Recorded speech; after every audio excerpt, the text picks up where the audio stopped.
Estamos estudiando el libro de Apocalipsis de forma expositiva, desde el capítulo 1, versículo 1, hasta el capítulo 22, el último versículo.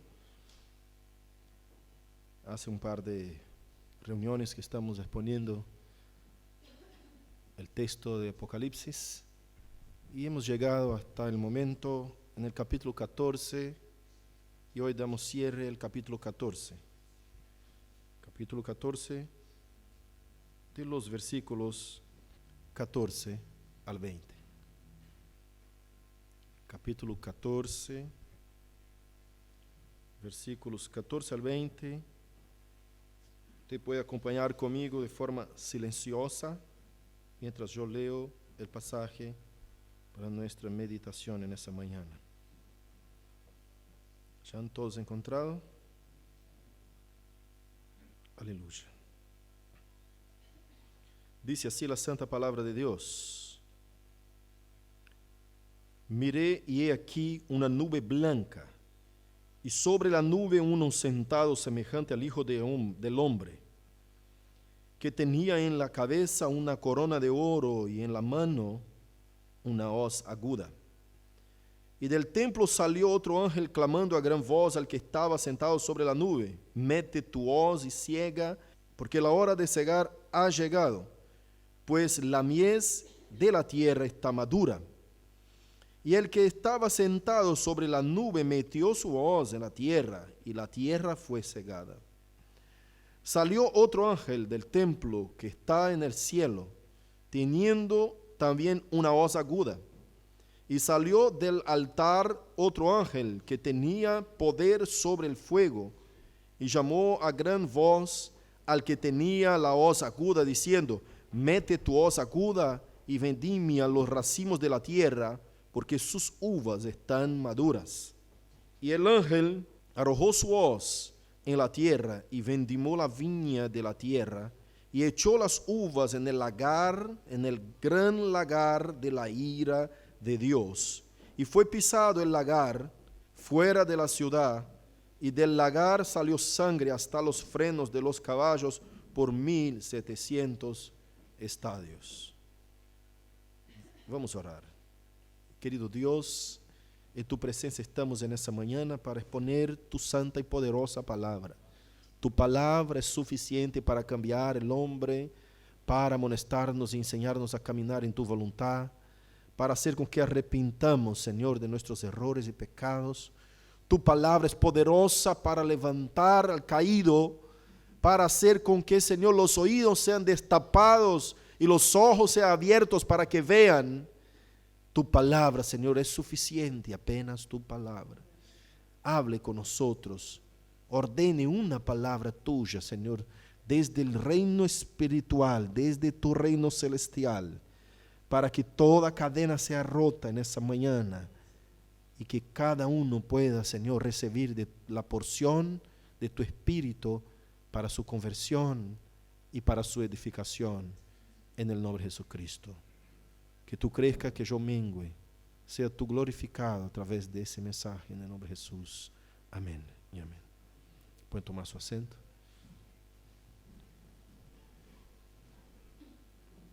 Los que nos están visitando en esta mañana, sean bienvenidos. El Señor es contigo, va a hablar tu corazón. Amén. Siéntase cómodos en la casa de tu Padre. Esa es la casa de tu papá, en donde se encuentran tus hermanos. Amén.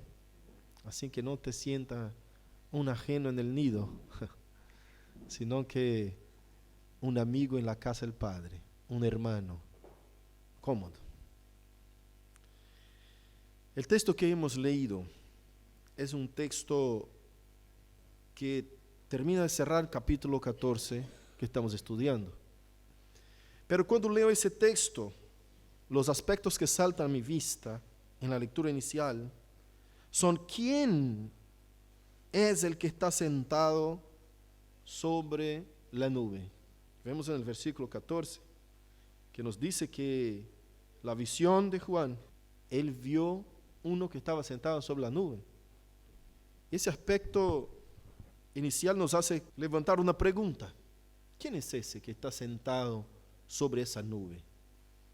La segunda pregunta que nos trae en ese texto es: ¿por qué el ángel que salió, versículos 15 y 16, por qué el ángel que salió del templo le daba como que órdenes para el ángel que estaba sentado, para aquel que estaba sentado sobre la nube? Porque el texto no dice que es un ángel, sino que dice que estaba uno sentado sobre esa nube. Es una visión que nos hace concluir algunas cosas muy específicas.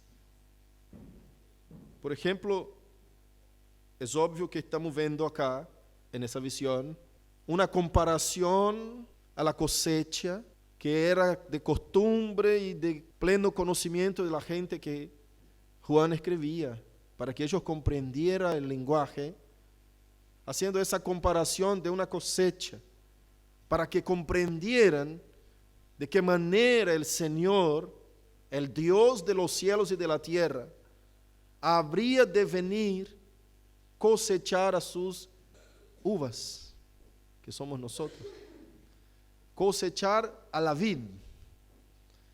De qué manera el Señor de la siega iba a ciegar en los fines de los tiempos. Obvio que estamos apuntando y señalando hacia el fin de los tiempos.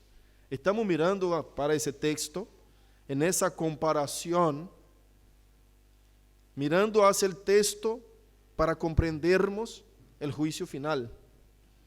Ese no es otra imagen, hermanos queridos, sino el día del juicio. El día mismo de la segunda venida de Cristo y el día del juicio. Otra pregunta que nos salta a la vista es decir: ¿qué es vendimiar a los racimos de la tierra? ¿Qué significa vendimiar a los racimos de la tierra? Porque eso dice en versículo 18. Y el versículo 20 dice que fue pisado afuera de la ciudad a todas esas uvas. Y la pregunta que se plantea es: ¿por qué el lagar fue pisado fuera de la ciudad? ¿Qué quiso decir con levantó sangre hasta los frenos de los caballos? ¿No? La idea principal del mensaje, como ya les he dicho, parece ser anunciar la segunda venida de Cristo con juicio en un aspecto de la cosecha de la vida.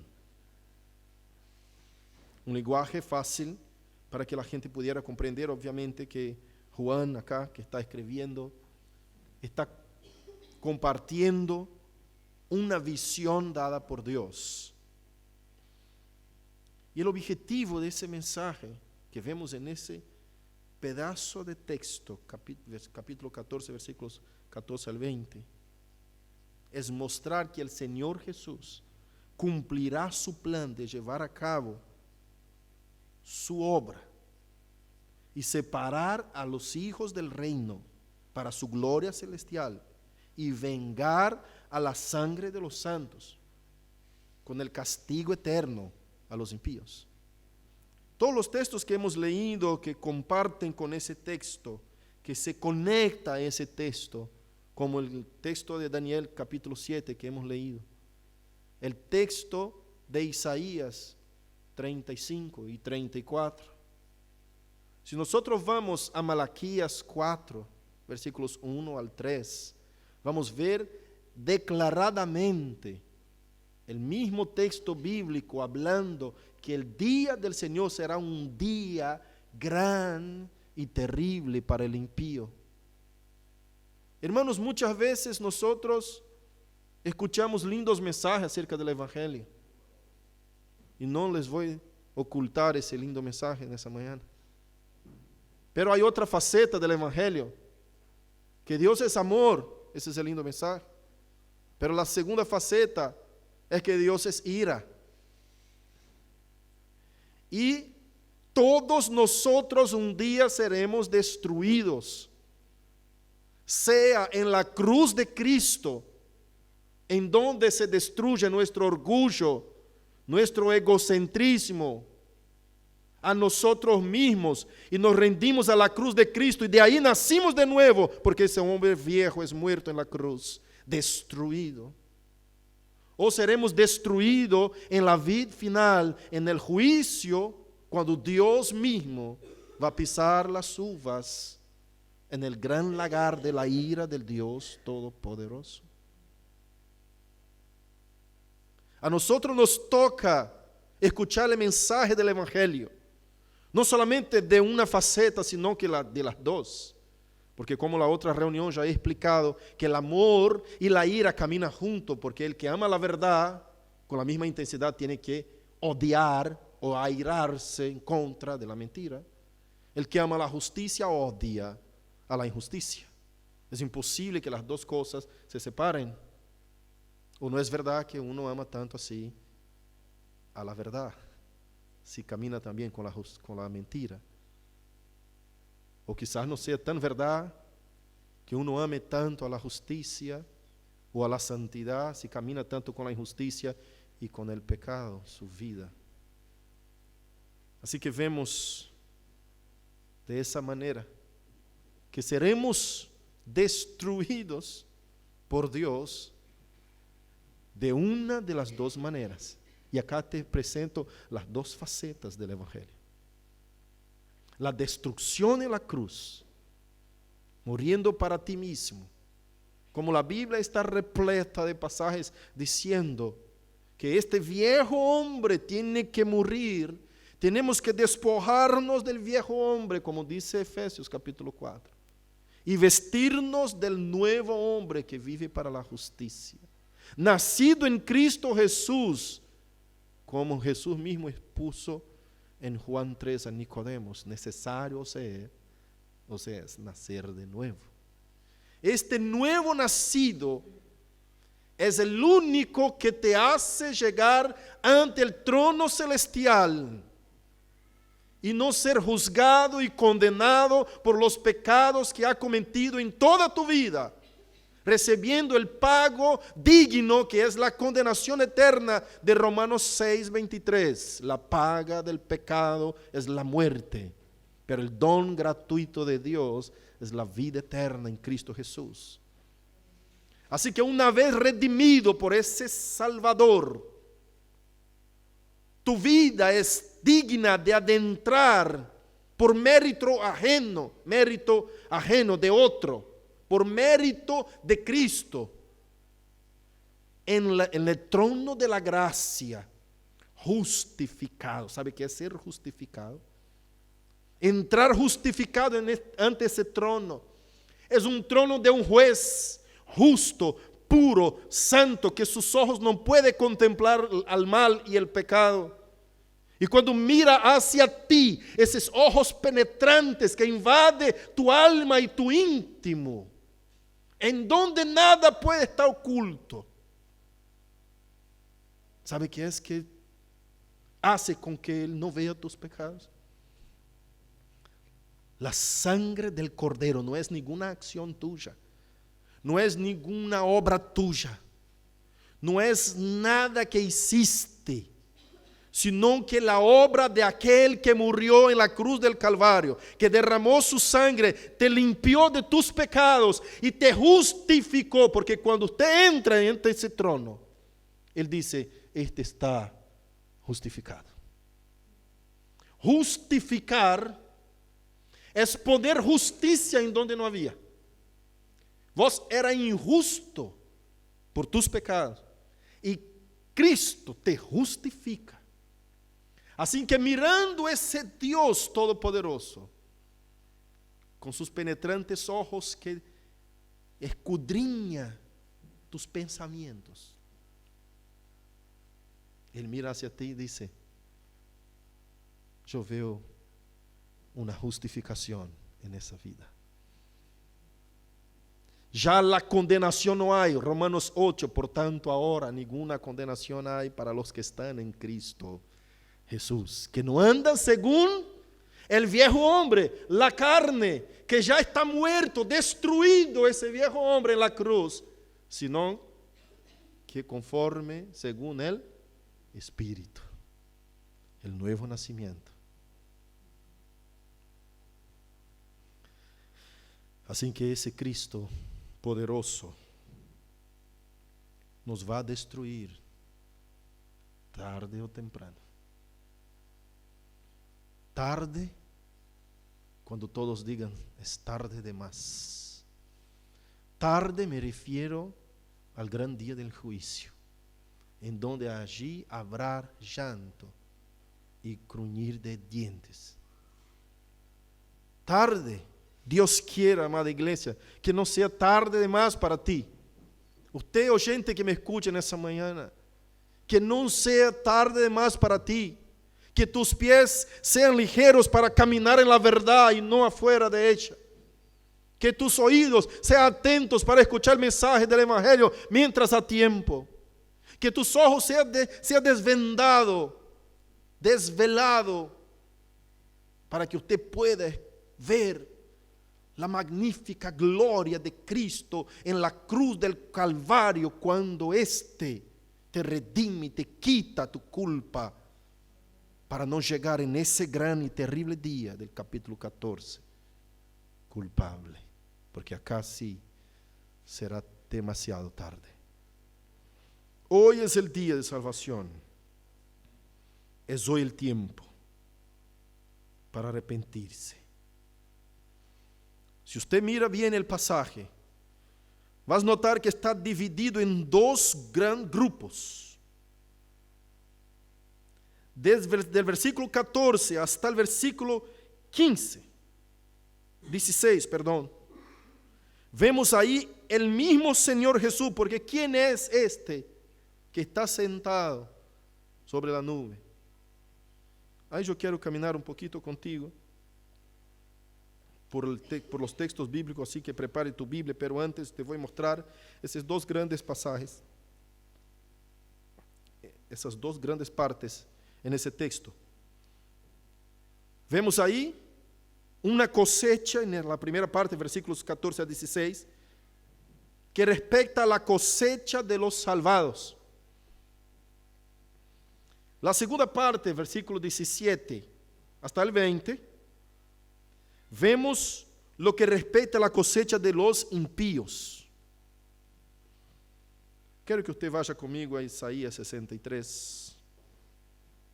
Y ahora sí vamos a empezar a mostrarte por el texto bíblico algunos pasajes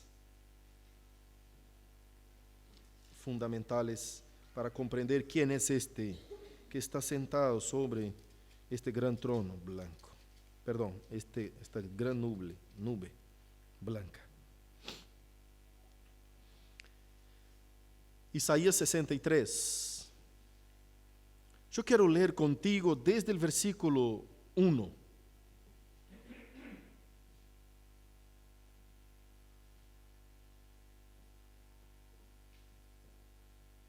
Hasta el versículo 6, dice así: ¿Quién es este que viene de Edom, de Borsa, con vestidos rojos?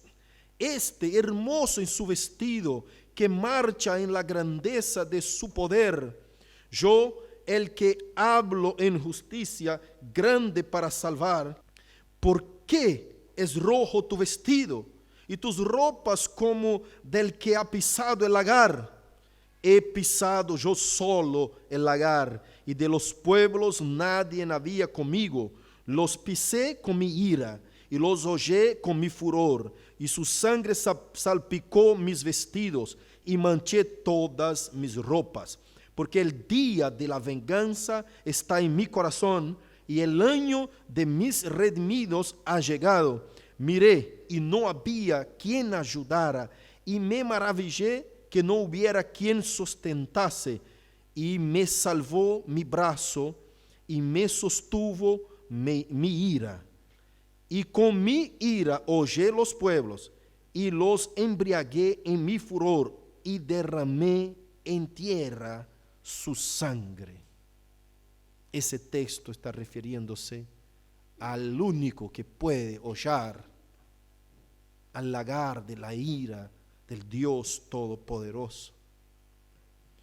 El versículo último que leímos, versículo 20, capítulo 14, nos habla de una cantidad impresionante de sangre y nos da un número de esa cantidad de sangre que yo prefiero no tentar interpretar ese número, porque para mí es imposible tentar comprender qué número es ese, porque dice así: y fue pisado el lagar fuera de la ciudad, y del lagar salió sangre hasta los frenos de los caballos. Hasta los frenos de los caballos seguramente era un dicho hebreo para decir que una cosa era de más, era demasiada. Y él añade por 1.600 estadios. Ese número no hago idea de lo que sea. Seguramente un número que hace asomarse a la altura de los frenos de los caballos, que viene en la boca de los caballos como cantidad semejante de sangre. Y ese número añade una extensión en hasta dónde alcanzó. Entonces no quiero llegar a buscar por números, porque es muy peligroso cuando uno busca significaciones de cosas que no comprende. Así que hay cosas en la Biblia que si la Biblia misma no la interpreta, es arriesgado tomar como un sentido, sea figurado o literal. Pero dan para no entender que es una añadidura a la cantidad de sangre que se derramó.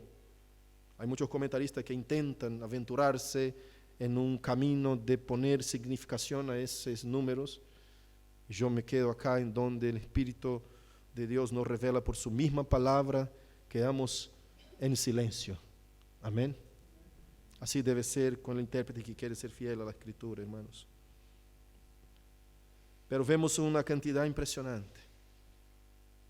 Esa cantidad impresionante, por los demás textos, no significa una cantidad de personas específicas, sino que significa toda la tierra. No es apenas en un lugar, sino que en toda la tierra. Porque dice que esta cosecha es la cosecha de la tierra. Si usted mira todos los versículos, por ejemplo, 16, que dice: y el que estaba sentado sobre la nube metió su hoz en la tierra, y la tierra fue cegada. Entonces no está hablando de un juicio específico para un país, para una nación, para una ciudad, para un pueblo, sino que está hablando del juicio final a todo ser viviente, a toda la tierra. Así que es la ira de Dios derramada en contra de los impíos. Es el día terrible que habla Malaquías capítulo 4. Pero para nosotros, los salvados, brillará el sol de justicia, dice así en capítulo 4 Malaquías. Los salvados no pasarán por eso, pero voy a llegar ahí. Antes quiero mostrarte los aspectos de este que está sentado sobre la nube. Y ojo, que no es un ángel, el texto no aclara que es un ángel, sino que el texto nos da algunas figuras de esta persona que está sobre la nube. Dice en primer lugar que él era semejante al Hijo del Hombre. Y el Hijo del Hombre, nosotros ya vimos eso en capítulo 1 de Apocalipsis, versículo 13, que Juan se refiere al Hijo del Hombre de la misma manera que está refiriéndose acá, cuando él estaba en la isla de Pátimos y miró hacia atrás, que escuchó una voz detrás de él, y miró hacia atrás y vi uno, así dice Juan, semejante al Hijo del Hombre. Y ahí empieza a describir su aspecto. Acá él dice tres cosas que tenía en el aspecto de ese que estaba sentado sobre la nube. Dice que era semejante al Hijo del Hombre. En segundo lugar, dice que tenía una corona de oro en la cabeza. Y en tercer lugar, dice que tenía en la mano una hoz aguda. Una hoz aguda, es decir, una hoz afilada. Óbvio que estamos vendo acá toda la escena, un escenario de una cosecha. Pero Jesús mismo ya había hablado de los fines de los tiempos con aspecto de una cosecha. El mismo Jesucristo, en Mateo, yo quiero que usted abra conmigo, por favor. En Mateo 13, 24. También en Mateo 25, 31. Mateo 13, 24. ¿Alguien puede leer, por favor?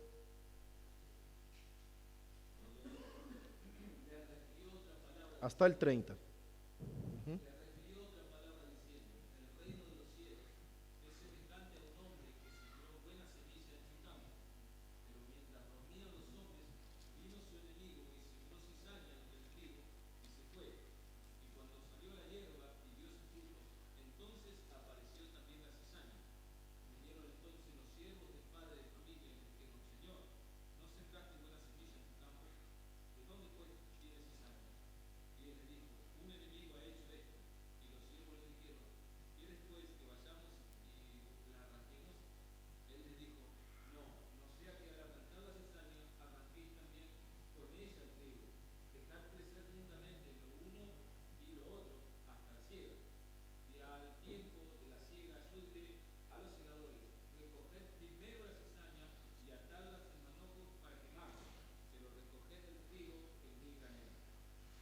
Qué tremendo, es muy interesante, porque Jesús explica esa parábola en una de las pocas palabras que ha explicado Jesucristo a sus discípulos.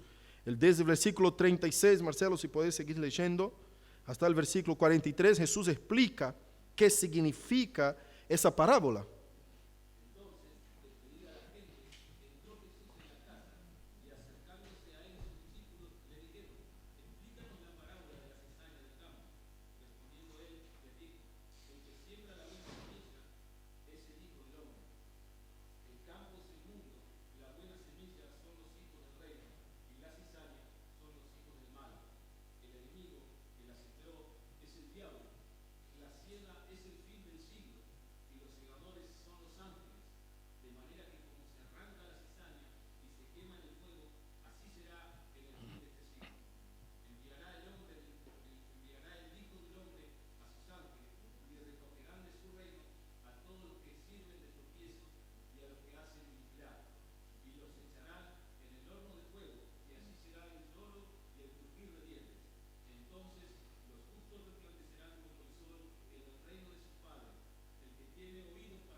Qué tremendo. El mismo Jesucristo ya había sido alusión a una cosecha asemejándola al juicio final. Y nosotros vemos acá el texto de Juan, si no está aconteciendo y sucediendo lo mismo que Jesús está diciendo en ese texto, acerca de que Él vendrá en su reino con sus ángeles. Pero hay un texto en Mateo 24, 30, que nos da un poco más de identificación con ese pasaje. Mateo 24, 30. Dice así: entonces aparecerá la señal del Hijo del Hombre en el cielo, y entonces lamentarán todas las tribus de la tierra, y verán al Hijo del Hombre viniendo sobre las nubes del cielo, con poder y gran gloria. Y enviará sus ángeles con gran voz de trompeta, y juntarán a sus escogidos de los cuatro vientos, desde un extremo del cielo hasta el otro. Mira, si nos estamos viendo acá en esa figura, una cosecha, uno sentado sobre la nube y veniendo con sus ángeles, y el primero recoge a los elegidos, y después viene una cosecha de uvas y le pone sobre el lagar. El lagar es un objeto que en donde se hacía el vino. Había un recuadro o redondo, pero mayormente era recuadrado, un recuadro grande, más o menos de 30 centímetros en el piso, y más al acostado había un riego que por ahí pasaba, en donde se pisaban las uvas, pasaba el jugo de la uva a un hueco un pozo un poquito más profundo, que era como el depósito del vino, del jugo de la uva pisoteada ahí. Y mayormente los que hacían ese trabajo eran 2 o 3, y nosotros leímos el libro de Isaías 63, capítulo 63, que Jesús está diciendo, yo solo pisaré el lagar. Y siempre se salpicaba vino, es decir, la mancha de la uva, del jugo de uva, por todas las patas de los que estaban ahí pisando, los pies de los que estaban pisando, y también se manchaba sus ropas. Por eso vemos la figura en Isaías 63. ¿Qué son esas manchas ceñidos en tu vestidura, ¿no? De sangre, de rojo? Y él dice, yo solo pisaré el lagar de la ira, del furor del Dios Todopoderoso. Si usted mira conmigo, ese hombre sentado sobre esa nube, hay muchos otros textos en el Antiguo Testamento que nos hacen ver la referencia que es Jesucristo. Porque la gente en la antigüedad tenía una idea que una divinidad cabalgaba sobre las nubes. Era común esa imagen cuando se hablaba de divinidad. Y esas divinidades mayormente dominaban la lluvia y las tormentas. Pero acá el texto nos está hablando de nuestro mismo Señor Jesucristo. Y si usted mira 2 Samuel 22, versículo 10, no voy a pedir que abran todos los textos porque son muchos. Dice que inclinó los cielos y descendió y cabalgó un querubín, obviamente de forma figurada, y voló sobre las alas del viento. Salmo 18, 9 habla del mismo pasaje. En Salmo 68, 4 dice, exaltad al que cabalga sobre los cielos. Daniel 7, 13 dice así, he aquí con las nubes del cielo venía uno como un hijo de hombre. Nosotros leímos esa mañana Daniel 7. Mateos 24, 30, que nos habla del Hijo del Hombre viniendo en las nubes. Lucas 21, 27 habla de forma más específica y más puntual, porque dice, entonces verá al Hijo del Hombre que venía en una nube. Acá dice, en una nube, con poder y gran gloria. Apocalipsis 1, 7, nosotros ya estudiamos, dice, he aquí viene con las nubes y todo ojo lo verá. Marcos 13, 26 dice que vendrá en las nubes con gran poder y gloria. Y entonces enviará sus ángeles y juntará a sus escogidos de los cuatro vientos de la tierra. Si nosotros comparáramos eso con lo que estudiamos acerca del caballo blanco y su jinete, en Apocalipsis 6:2, que montaba el jinete que montaba el caballo blanco y tenía una corona de oro, mira de vuelta la corona de oro en su cabeza, concuerda muchísimo con la idea de que cabalgaba sobre las nubes. Concuerda muchísimo, pues todo apunta y señala la misma imagen. Y usted, si ha escuchado las prédicas que yo he dado desde el inicio, usted va a ver que Apocalipsis es un libro simbólico, que tiene significado. El mismo texto bíblico de Apocalipsis dice esto, ¿no? Cuando Dios empieza a dar significados de las visiones que Juan está viendo. Porque todo lo que él ve son símbolos y necesita una interpretación para comprender la visión.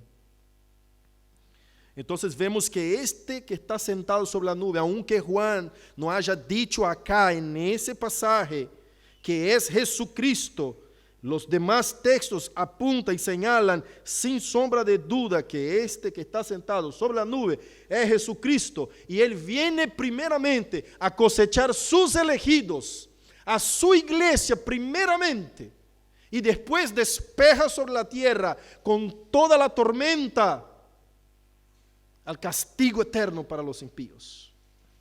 Pero hay una pregunta que a veces nos viene a la mente: ¿por qué el ángel del versículo 15 está como aparentemente dándole órdenes a este que está sentado en la nube? Ciega, ha llegado la hora de la ciega.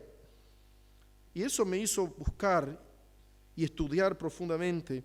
Si usted mira el capítulo 14, versículo 7, dice así: diciendo a gran voz: temed a Dios y dadle gloria, porque la hora de su juicio ha llegado, y adorad a aquel que hizo el cielo y la tierra, el mar y las fuentes de las aguas, porque la hora de su juicio. No sé si usted se recuerda que Jesucristo dijo una vuelta que el día y la hora nadie sabía, sino el Padre que estaba en el cielo. Si usted mira atentamente ese texto, vas a ver el cumplimiento de ese mensaje de Cristo, de esas palabras de Jesucristo. Hay mucha gente que intenta traer una significación diferente, como diciendo que Jesús estaba en su humanidad, y en su humanidad Él no sabía todas las cosas, sino que en su divinidad Él sabía, pero no quiso decir. Entonces hay gente que arma un lío para intentar entender por qué Jesús dijo que no sabía el día y la hora de su segunda venida. Y siempre nos estaba divirtiendo diciendo: está listo, está preparado, porque el día y la hora nadie sabe, ni los ángeles, ni el Hijo, sino únicamente el Padre. Y acá vemos, versículo 15, dice así: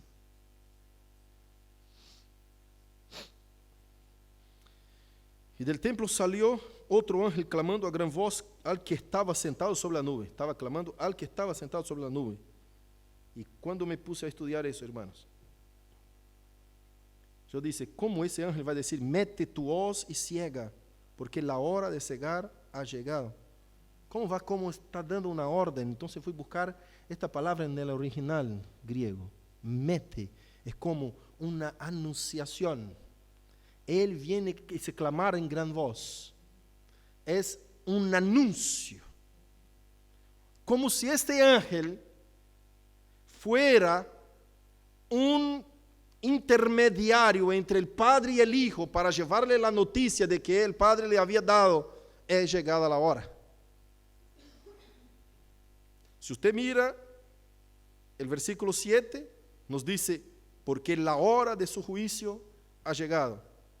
Si usted mira el versículo 15, dice: porque la hora de cegar es llegado.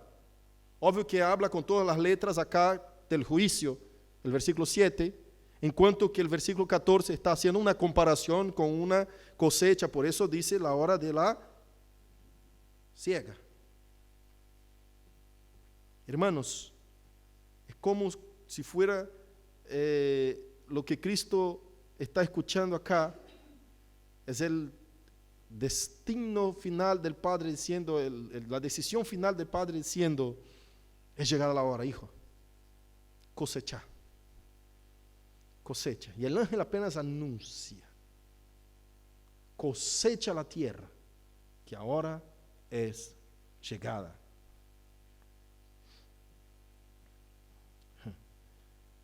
Si nosotros miramos versículo 16, y el que estaba sentado sobre la nube metió su hoz en la tierra, y la tierra fue cegada. Aunque nosotros podamos imaginar cuán terrible será ese día para el impío, aún todavía es poco.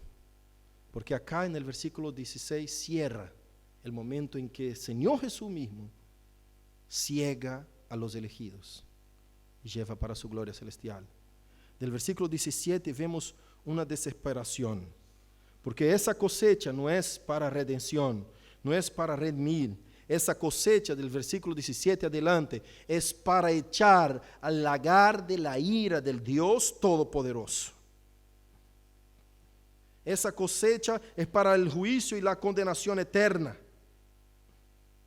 Y creo que nosotros podemos llegar al cierre de ese mensaje comprendiendo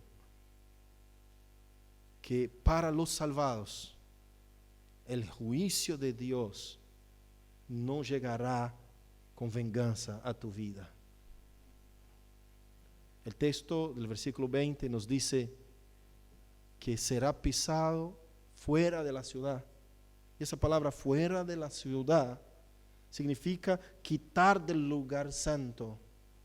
Cuando Esteban fue apedreado, siempre le llevaba a la gente afuera de la ciudad para el derramamiento de sangre, para la condenación de alguien. Entonces significa en ese simple pasaje diciendo, llevó para afuera de la ciudad y pisó, porque el lagar no era fuera de la ciudad, sino que adentro de la ciudad. Pero acá el lagar es llevado afuera de la ciudad para pisar a los impíos, es decir, los que están en la ciudad santa, los que están en la nueva Jerusalén, los que pertenecen a la nueva Jerusalén, serán llevados para la gloria de Dios y no participarán de ese derramamiento de sangre que será la ira de Dios derramada sobre toda la tierra. No les puedo ocultar ese mensaje. Ese es el mensaje de la verdad del Evangelio. Jesús te ama al punto de dar la vida para salvarte. Por eso, Él te ama tanto que no te va a permitir vivir con impíos y personas que lo odian. Y por ese gran amor ser verdad, es necesario destruir a aquel que comete y practica la injusticia, la mentira, la inmoralidad, todo lo que es en contra de Dios. Aquel que odia a Dios, rechaza a Dios y alaba a otras cosas en lugar de Dios. Aunque sea el fútbol, una novia, qué sé yo, una colección de autos, cualquier cosa, la plata, la fama. Si esto está tomando el lugar de Dios en tu vida, ahí está tu idolatría. Y Dios será justo con los justos, echando fuera en el lagar de su ira a los perversos, a los impíos. Porque imagine vos hermanos, imagine usted, cuando llegáramos a la gloria celestial de nuestro Señor, usted deja ahí tu Biblia que estaba leyendo, y mientras vas al baño, cuando regresas ya no está tu Biblia porque hay un ladrón entre nosotros. Usted deja tu ropa o tu teléfono en algún lado y por ahí, cuando regresa ya no está porque hay un ladrón. Usted llega al padre y dice, padre, pensé que acá no habría ladrones. Hay una injusticia sucediendo acá, alguien llevó mi teléfono, mi Biblia, mi ropa, cualquier cosa. Y Dios no va a dejar que pase eso. Si no, ese lugar no será gobernado por Él. Si no, ese lugar no será el lugar de descanso de los salvados. Por el mismo amor de Dios, por la misma justicia de Dios, es necesario que los impíos sean destruidos. Por eso te digo, si usted se encuentra en una condición en donde no hace parte del pueblo elegido por Dios, del pueblo salvado por Dios, en el nombre de Jesucristo, en esa mañana yo te invito. Escuche la voz del Espíritu Santo. Entrega tu corazón a los pies de la cruz para ser destruido el viejo hombre, para que usted nazca de nuevo en una novedad de vida. Si usted te encuadra como uno de aquellos que puede ser, pastor, que esté yo en ese día de ira, en la condición, la situación que me encuentro hoy, entonces hoy es el día que el Señor ha separado para tu salvación. Arrepiéntete. Pero si usted se encuadra en aquellos que fueron lavados y redimidos, que usted no ha negociado los principios de Dios, que usted actúa acá en la iglesia como actúa allá afuera, que usted actúa en la casa de Dios como actúa en tu familia, en tu trabajo, allá en tu universidad, en donde trabajas, en donde con tus amigos, colegas, cualquier lado de tu diario vivir. Si tú has sacrificado tus placeres para vivir la voluntad de Dios, obediente a su palabra. Si usted ama a Dios al nivel de no importar lo que piensan tus amigos. porque usted quiere agradar a Dios. Importa más lo que agrada a Dios que lo que agrada a los hombres. Si tú has vivido una vida de lucha interna en tu corazón, peleando en contra de tus deseos, en contra del pecado, si tú estás pasando por esa gran tribulación, aquel día no será triste para ti. Gozate, alegrate, porque ese será un gran y maravilloso día de salvación. El creyente verdadero que ha nacido de nuevo anda en contramano de ese mundo. Anda en la contra del mundo. El mundo dice todo lo que es contrario a Dios. Dice la palabra de Dios, el que ama al mundo aborrece a Dios. El que se hace amigo del mundo se constituye enemigo de Dios. Así que escuche la voz del Espíritu Santo, hablando a tu corazón antes que suene la última trompeta de Dios. Y que veamos los cielos abiertos, como dice la palabra. Que todo ojo lo verá. Y ya vamos a clamar en gran voz. Ya no hay más tiempo.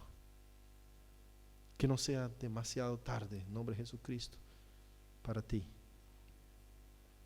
Que el Espíritu de Dios venga a quebrantar tu corazón. Y no piense que esas dificultades que te he dicho, que esos problemas que el creyente pasa para mantenerse fiel a la palabra de Dios, nos hace tristes o menos gozosos de la vida. Al contrario, somos los más felices pueblos de la tierra. Porque nuestro gozo ya no está más en estas cosas, está en Cristo. Nuestra tristeza está en cuando pecamos en contra de Cristo. Nuestra tristeza no es que nos falte un auto, que nos falte una casa, que nos falte plata. No es tristeza eso. La tristeza del creyente nacido de nuevo es cuando él peca en contra de su Dios. El gozo del cristiano es cuando él está sirviendo a Dios, aún padeciendo algunos sufrimientos. Porque, hermano, iglesia de Jesucristo, yo les digo la verdad, sirviendo a Cristo o no sirviendo, usted va a padecer sufrimiento, porque el sufrimiento es inherente al ser humano. Pero que sea tu sufrimiento gozoso para el Señor. Hay gente que sufre porque no tiene 50 pesos. Hay gente que sufre porque no tiene un auto de alta gama. Hay gente que sufre por cosas simples de la vida, que no se importa para nada. Que después que muere no lleva nada. Hay gente que anda cambiando el sufrimiento que importa, que es el sufrir por Cristo, que es, como dice el texto bíblico, guardar y juntar tesoros en el cielo. Hay gente que anda sufriendo por cosas muy simples, pero nosotros somos, cuando hablamos de sufrimiento, somos muy generosos con nosotros mismos. Cualquier cosa para nosotros puede ser configurada como sufrimiento. Aún uno que nos pisa el pie puede decir, pero ese no me mira cómo me pisó el pie, ni me saludó, entonces estoy sufriendo. A veces si pasamos un día sin comer carne, porque todos los días tengo que tener carne en mi casa, si no hay carne hoy, ¡ay, qué sufrimiento de vida! La gente reclama por cualquier cosa que no importa.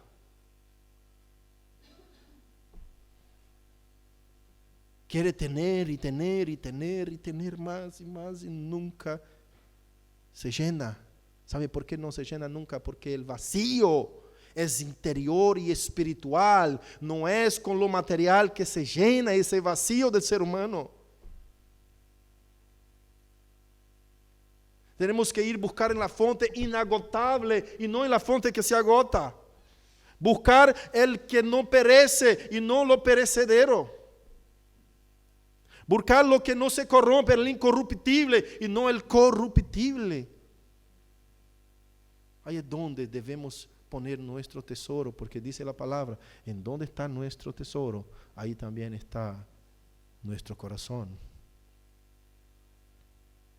Así que si usted quiere estar del lado, mano derecha de Jehová, en ese gran día, camine de acuerdo a su voluntad. Por eso Jesús dijo tan repetidas veces, no os admire que yo os haya dicho, necesario os es nacer de nuevo. Gócete, hermano. No digo que usted no resbale, no cometa un error. No estoy diciendo que los que son pueblo de Dios, que odian el pecado en su corazón, nunca pecan. No, no. La santificación es un camino en donde usted puede resbalar, en donde usted puede quizás cometer un error, pero ese error es motivo de tristeza para tu corazón. Ese error te pone de rodillas al piso pidiendo perdón a tu Dios, porque aunque no estuviese nadie mirándote, tú tienes la conciencia que los ojos de tu Dios que penetra tu alma te estaba viendo. Y el arrepentimiento de tu interior y de tu corazón no es para agradar a ningún hombre, sino que para agradar a Dios, porque usted estaba solo cuando ha cometido el pecado y nadie te vio, así que no hace falta justificarte para nadie. Pero tu conciencia dice que tu Rey, Señor, has visto lo que está haciendo. Tu conciencia dice que tu Rey Salvador ha visto la intención de tu corazón.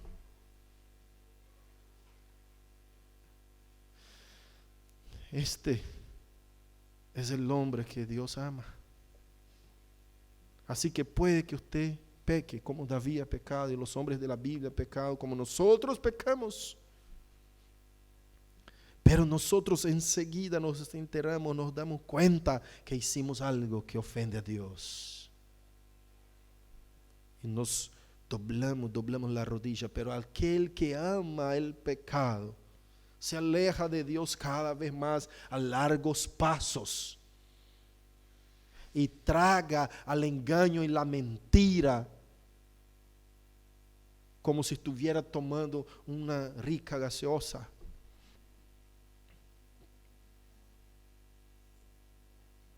Y ni se entera, ni se da cuenta que lo que toma es veneno para su alma. Porque sigue pecando y el pecado es su placer. Esa es la diferencia entre el justo y el impío. El justo que la Biblia llama y a los santos que la Biblia dice son aquellos que odian al pecado, que miran hacia las Escrituras y ven acá una manera de vida, un estilo nuevo de vida que Cristo te ha dado para la obediencia, una vida en santificación. Que cuando queremos vivir en este camino, ese mundo se vuelve, se convierte en una gran tribulación. Pero el Señor siempre nos está dando los mimos. Siempre el Señor nos está acariciando. Tranquilo, que Dios siempre te va a dar lo que usted necesite. También dice la palabra de Dios: buscad en primer lugar el reino de Dios y su justicia, y las demás cosas vendrán por añadidura. Así que no te va a faltar nada. No sé por qué el pueblo de Dios desconfía que Dios le puede sostener. No sé por qué tanto miedo de confiar que Dios tiene y alimenta los pardales, las aves del cielo, como dice la palabra. Como Dios viste a los lirios del campo, como dice la palabra, que mejor que Salomón son vestidos. Ellos no trabajan en fían ni hacen nada para que eso suceda. Y Jesús acá está hablando de nuestra desconfianza, nuestra inquietación, pensando que Dios no va a suplir, que Dios no va a nos dar lo que necesitamos. Porque, pastor, si yo voy a vivir como dice la Biblia, ahí ya tengo que dejar algunas cosas y para sobrevivir necesito hacer eso. Acá mi trabajo tengo que mentir. Si yo dejo de hacer eso, pastor, yo tengo que dejar mi trabajo porque no puedo más mentir. Y mi trabajo está fundamentado, cimentado en la mentira. Mejor perder tu ojo. Quítalo e ir ciego al cielo, dice la palabra, que con los dos ojos entrar en el infierno. Si está cimentado tu trabajo sobre la mentira, deje ese trabajo. Acá está, ya leímos por 2 veces en Apocalipsis, la perseverancia y la fe de los santos. Ahí demuestra la perseverancia y la fe de los santos. Así que confía en Dios, que no te va a faltar. Si usted ha dejado algún trabajo, si usted ha dejado cualquier cosa que te mantenga, que te sostenga, por causa de querer caminar en la verdad de la palabra de Dios, Dios te va a sostener, no te va a faltar nada. Quiero cerrar con esa ilustración. Hay una señora que siempre viene a pedir acá y nosotros siempre regalamos a la gente. Otro día vino un hombre pidiendo comida, azúcar, esas cosas para dar a comer a sus hijos. Y yo puse la mano en el bolsillo y le di 250 pesos. Otro día pasó una señora, y aunque pase borracho, a mí no me interesa lo que van a hacer con la plata. Ellos van a rendir cuentas con Dios, pero yo también. Y la Biblia me dice, da que te pide. Ese texto que leímos en Mateo 24 dice, estuve desnudo y no me vestiste. Tuve hambre, no me diste comer. ¿A ti te parece que cómo se disfraza Jesús para aparecer, para pedirte pan? Entonces, aunque pase un borracho, muchos pastores incluso ya me criticaron, pastor, ¿usted da? No, yo acá en mi iglesia nosotros no damos dinero, sí, no damos nada que la gente, porque primero tiene que venir a la palabra, a la reunión, y bueno, le enviamos a cualquier otro lado. Otro me dijo, una vuelta había un pidiente, un hombre que pedía siempre en la puerta de la iglesia, y yo le dije, mira, yo soy un hombre de Dios, te voy a decir en el nombre del Señor, vete, ahí tenía una iglesia universal, así frente a la calle, dice, vete a aquella iglesia y pedí que ellos te levantaran. Entonces el pobre hombre escuchó eso y fue y no ganó nada. El asunto es que ese hombre no habló nada por Dios. Él apenas estaba excusándose de hacer lo que Dios le había mandado. Y yo sinceramente, hermanos, tengo mis dudas si algunos pastores que están liderando iglesias son pastores son convertidos. Ni pastores de verdad, sino que son convertidos. Tengo mis dudas, algunos, ¿no? Porque la palabra nos enseña y tenemos que vivir la palabra, por más que nos cueste. Entonces vino una señora y yo le dije, mira, y siempre viene, ella siempre viene. Le encontré en la evangelización cuando estaba en la plaza y ella estaba esperando que el cura saliera para que le pidiera un paquete de pañales. Yo dije, ¿por qué no entras en la iglesia? Escuchar la palabra. Por ahí vas a ganar mucho más que un paquete de pañales. No, porque no me gusta, no creo en nada de eso, solo quiero los pañales. Bueno, entonces vaya a mi iglesia y allá también te podemos ayudar. Así que en resumen, muchas veces he recibido personas borrachos con olor a bebida y todo, y yo sé que está pidiendo para tomar y le doy. Y sale feliz, contento, gracias, me abraza y re feliz y gloria a Dios. Yo hice lo que Dios me mandó a hacer. Pero hay que tener cuidado con eso. Con esos cuidados, ojo para no caminar según el mundo. Esa clase de cuidado, tenemos que tener cuidado con lo que es excepción. La regla es diferente de la excepción. Hay gente que convierte excepción en regla. La regla es dar. Hay excepciones cuando el Espíritu cierra tu corazón. Ya te pasó eso, ¿no? Cierra tu corazón y dice, no dé. Son excepciones. En esas excepciones no dé. Porque quizás el Espíritu Santo mismo te está diciendo, no.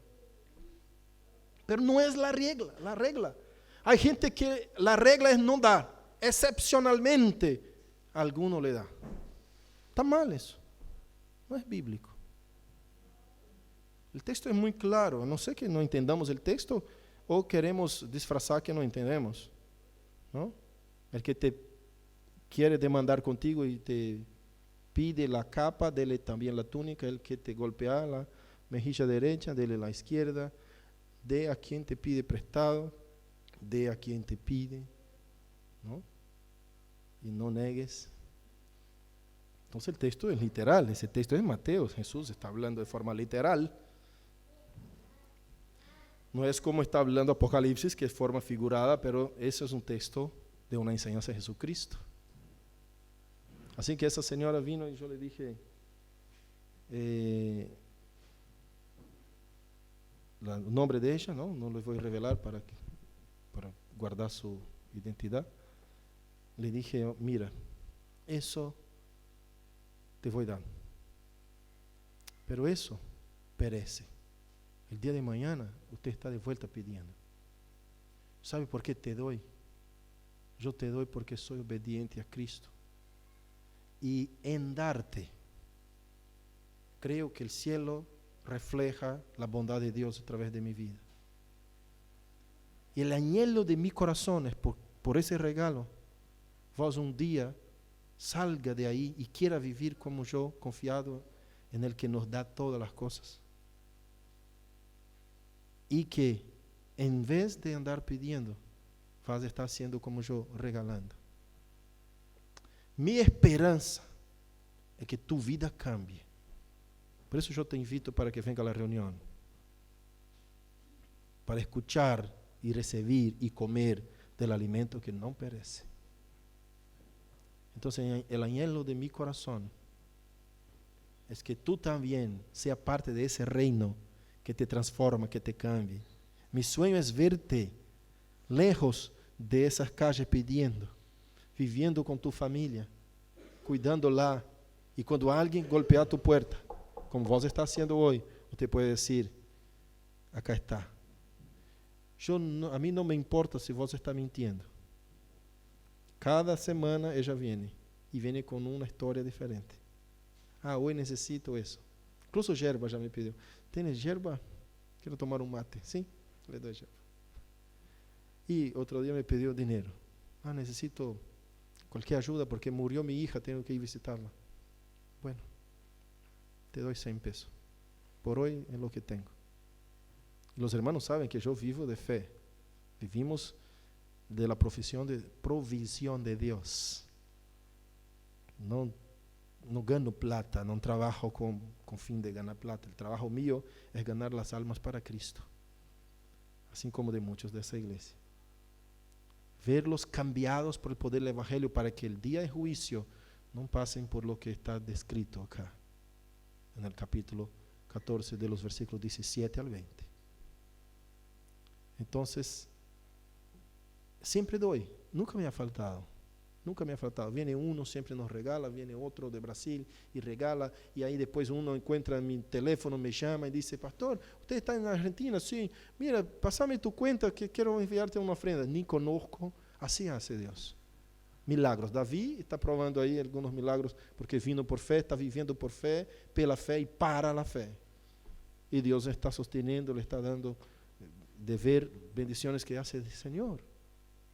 Así que, ¿por qué no confiamos que Dios cuida? Cuida tanto que tengo siempre un dicho que llevo conmigo: nadie tiene tan poco que nunca puede dar nada, y nadie tiene tanto que nunca necesite algo.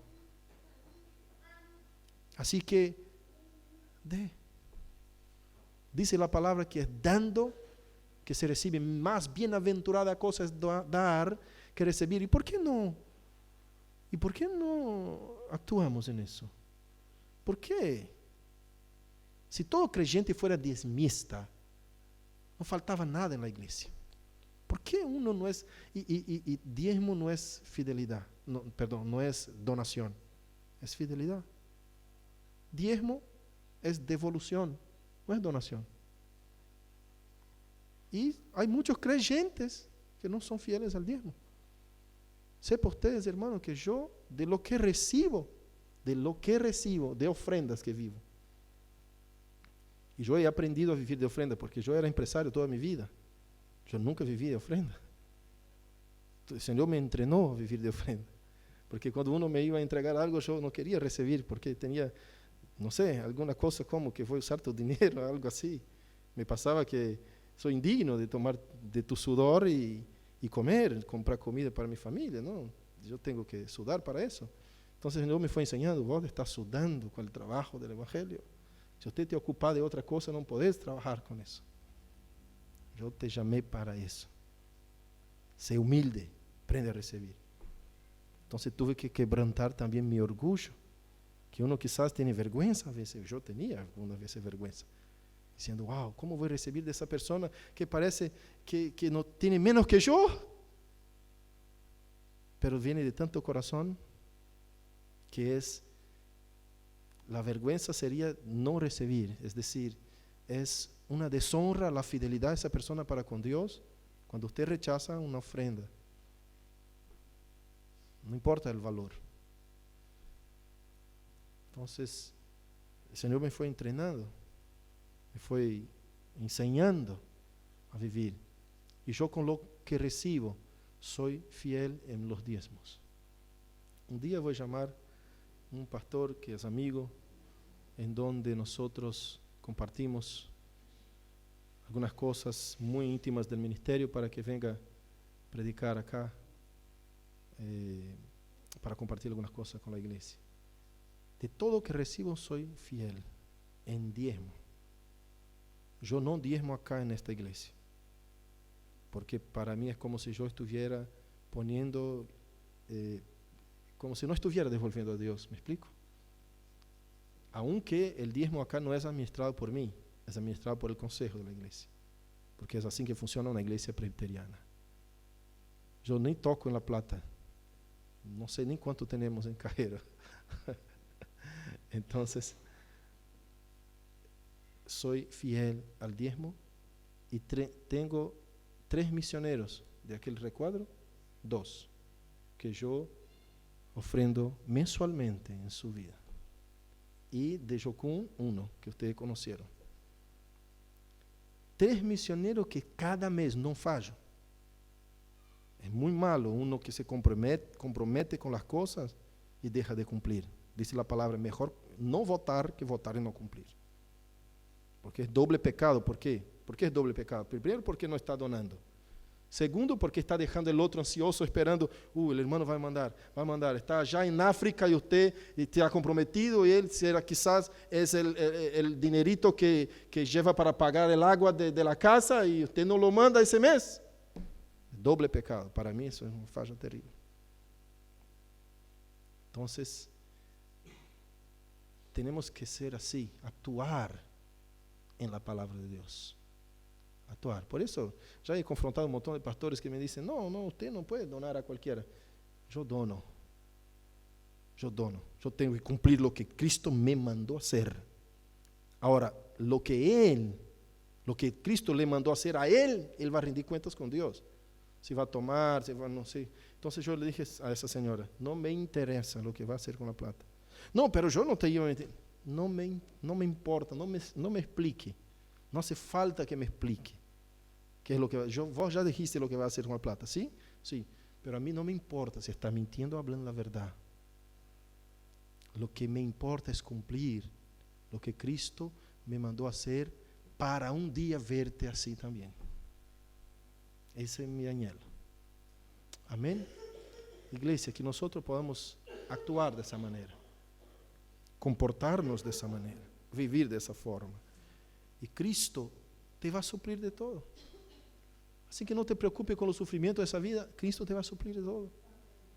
No te va a dejar. Nunca he visto el justo desamparado, ni su descendencia mendigar el pan.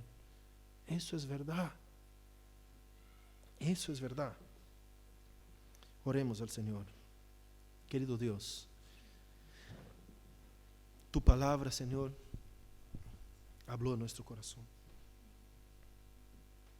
Querido Dios, que tú puedas, Señor, transformar las vidas en esa mañana. Que los hermanos, la iglesia, que salgan de ese lugar decididos a actuar mejor en tu presencia. Transforme los corazones, cambia las vidas, Señor. Espíritu de Dios, yo te pido que ministre el corazón de aquel que está escuchando por primera vez ese mensaje. Oh Dios, que tú hoy les da una oportunidad de arrepentimiento. Que pueda, Señor, en su corazón arrepentirse de sus pecados y errores, confirmando eso, regresando a tu casa, porque ama tu presencia. Dios de amor, ten misericordia en nosotros. Pon tu espíritu en nosotros. Cambia nuestra vida para honra y gloria de tu nombre. Es lo que te pido yo hoy siempre. Amén.